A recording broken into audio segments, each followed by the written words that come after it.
আমি এখানে থাকবো, এখান থেকে আমাকে কেউ সরাইতে পারবে না। আব্বু কল দিছিল, আব্বু কল দেওয়ার পর বলতেছে যে তোর আর ফোন দেওয়া হবে না।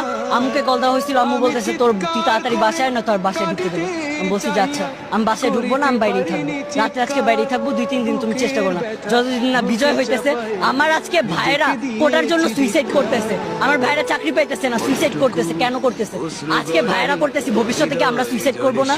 ভবিষ্যতে আমাদের আমার এই যে বোনেদের, ঢাকা ইউনিভার্সিটি ইন্ডিয়ানের বোনেদের এমন ভাবে যে নির্যাতন করলো ছাত্রলীগের পোলাপাইন, কেন করছে? কেন করছে? ওদের কি অধিকার যে ওরা গায়ের ওপর হাত তুলবে?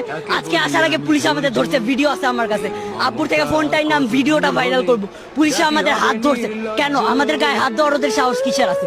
পুরাটা বিশ্বকে জানাই দেন, এই যুদ্ধ চলবে চলবে চলবে যতদিন না আমরা জিততেছি। আমি Tanmoy Kumar, model high school খিলগাঁওয়ের এবারে 10ম শ্রেণী থেকে মানে এসএসসি দিয়ে বের হইলাম, কবি নজরুলের ফার্স্ট ইয়ার স্টুডেন্ট, অ্যাডমিশন নিলাম।